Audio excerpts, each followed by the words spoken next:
Hi guys, I hope that you're all safe and that you're all well. I'm just coming on to do the Facebook card reveals for you all. So, if you have been drawn to card 1, you have got the card of gossip coming in. I don't know if you can see this too well.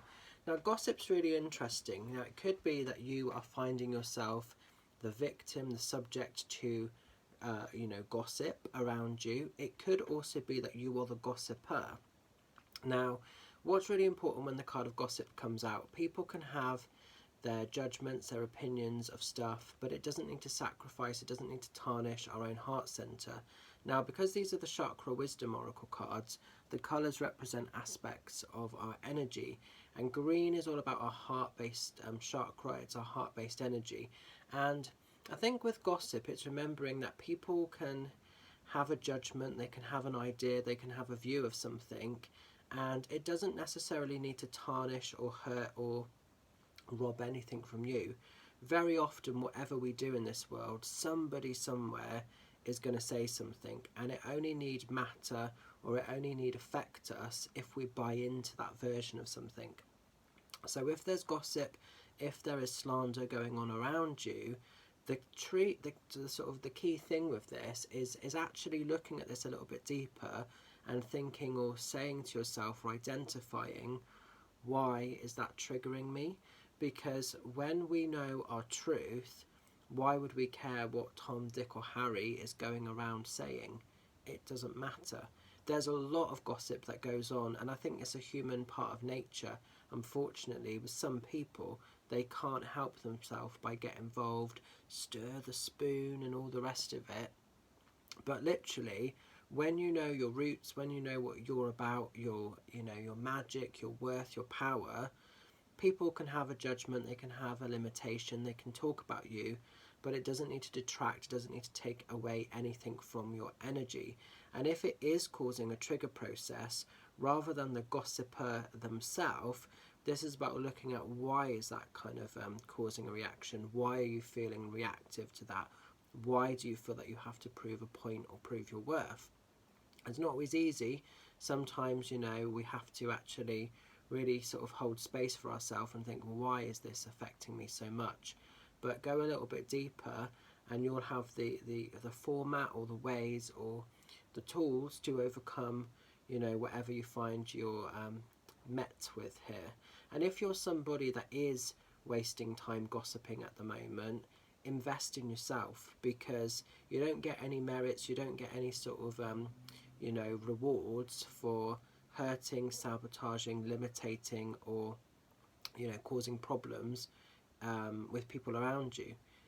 Keep your nose out of stuff that isn't directly affecting you or doesn't affect you. Okay, that's the key thing. What I always like to do with the card of gossip, every now and again I'll plant a few little red herrings, and I always think it's a good way to see if you are cautious and if you are wary that there could be some of this going on around you. I very often plant a few red herrings. I might sort of spin a little story or exaggerate the truth of something, put it out there, and then see where it goes, see where it's come from, see what comes back to me. And it's always quite interesting when you do this stuff. It's probably very, very evil, very sort of bad of me.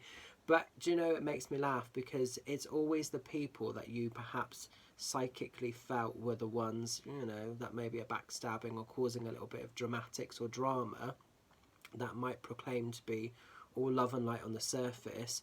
Very often they're the ones that are actually causing problems, and it works every time. And you haven't hurt anybody by what you've sort of put out there, but it just helps to identify the people, and then when you know the particular people in question, you can sort of put boundaries in place, and you can obviously tailor your energy as you need to. So for me, very much, once I know there are certain people that, I can't trust you, or you've obviously manipulated a situation, I just move away from them, send them away with love. If they've got nothing better to do than talk about you, you must be doing something right. Otherwise, they'd be getting on, they'd be investing in themselves. So don't get pulled into this secondary energy, guys. Don't let it sort of rob or take up too much space in your heart chakra. Now, as we're going into card 2, we're going into the energy of recovery. couple of aspects to this card. Now, it could be that you are somebody that's been in a restrictive or a bad health in recent times, and maybe you're recovering physically from an energy in that sense. You know, perhaps you've been up against some health issues and you've been recovering physically or mentally or possibly a little bit spiritually. The other part of recovery, because we've got this big key, it's recovering, it's kind of discovering something that you feel connected to, something that you feel passionate about. Now, this might be something from a past time that you used to do that you had to stop, and you're tapping back into that. So it could be that maybe some of you were involved in music in the past, then you had to stop it and you're kind of activating that. It could be a form of artwork or a passion, a hobby of some kind. It could be so many things. It could also be that you're starting to recover and find the roots of your sort of purpose in this world, what you're really here to achieve, what you're really here to sort of experience and be about. And it's starting to sort of, you know, recover everything in that kind of aspect. It's almost aligning and connecting with your higher self. We've got the kind of purple or the indigo coming in here. So this is everything coming in from a psychic place, from an intuitive space, really feeling connected mentally to something that you feel passionate about. But I see the key as unlocking the power within. So, you know, it's a very, very powerful time for you guys if you've been drawn to this card. And it is about kind of remembering, if you are recovering, if you are rediscovering something, that yes, you might have been limited or things might have went a little bit wrong or a little bit weird in the past, but you sometimes had to maybe go through those past patterns, those past cycles, to recover and to appreciate things more in this immediate space for what they are. It's like, to give you an example of this card in my personal world, when I was like a lot younger, I used to always play the keyboard, and I'm actually thinking of rediscovering that, and possibly, I don't know if I'm going to actually have time to do it, but I'm toying with the idea of retaking that back up, because that was something that was really, really cool. It was a really good way for me to just mentally switch the world off for a little bit and just get lost in the music. And I was reasonably good, but because I was dyslexic, I had some problems. And the problem is, because I sort of was taught in a group setting, this is really where I think my problem was. I should have been taught individually, but because I was in a group of people, that teacher was very adamant to sort of move us all along at that same level, and I was starting to struggle as things progressed. And because I am dyslexic, I went through a phase, really bad, of starting to cross my hands over. So instead of chords being on the left side and notes being on, or keys being on the right, I started to cross my hands over, and it was all starting to get a bit deobligated and a little bit all over the place. And as the music was starting to become more, tricky and intense and more kind of put together, my dyslexia just couldn't process it at that time, and I was quite young when I was doing that. So I think I needed one-to-one tuition. I was very grateful for what my parents gave me, but I think that sort of mentor was trying to hurry everybody along, trying to hurry everybody through, and unfortunately myself and a couple of others that were lagging behind, it just created a divide, and that's when I just dropped out, and I thought, oh, I can't be arsed with this, because it got a little bit too overwhelming. But this is maybe about retapping into lost passions, lost experiences. And I have often thought about, shall I sort of dip back into that and learn for my own, not to necessarily do publicly or anything like that, just for my own pleasure, basically. Because I was quite good, I could used to play quite a lot of decent tunes, actually, on an old keyboard back in the day. And I have been sort of questioning, do I relearn that?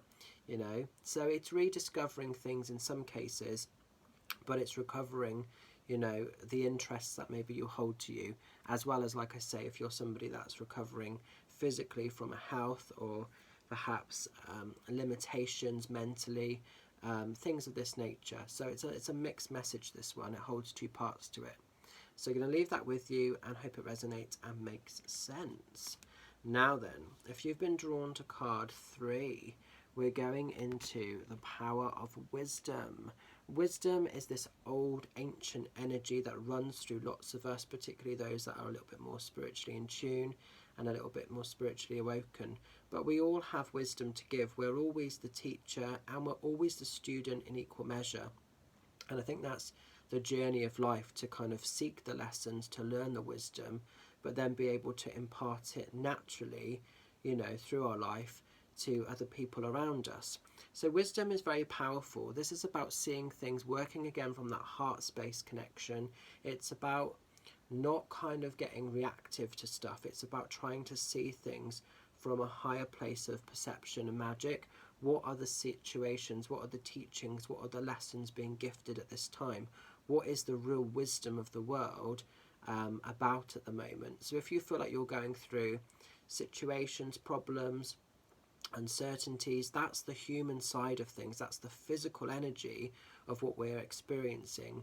But on a deeper level, what's that situation trying to tell you? What's that situation trying to gift you? What's the wisdom of something at this time? Because dig a little bit deeper and there will absolutely be a teaching, a lesson, or a learning. But sometimes the human side of us, it's so consumed in a physical problem or a physical matter, it completely forgets to even look at the sort of the lessons, the teachings, the wisdom of stuff. And so very often we limitate, we restrict ourselves because we haven't actually sort of tapped into it from a higher vibration. And that's what this card is encouraging you to do. So the white dove is wanting to sort of offer peace. It's wanting to bring peace into situations within your life. But if you've been looking at things in a very reactive, very sort of black and white way, now it's time to bring in the sort of spiritual perspective of stuff. And by doing that, we can see things in a different energy, in a different light, a different space and time. And, you know, it's very interesting when we sort of bring that approach in, how often we can actually overcome changes, problems, hurdles, just cycles that maybe feel like they're never ending because we've chosen to invest from a higher place of perception. So that's coming in for some of us this week. So look at the inputs and the outputs that are going on around you. Look at what you're feeding your energy into and what you're receiving your energy back out of, and you'll find that this unfolds a little bit more for you. So a really interesting set of cards this week, guys. So I'm going to leave the energies with you. I hope they resonate. Stay safe, stay well, have a fabulous week ahead, and I will catch up with some of you lovelies very soon. Much love. Bye for now.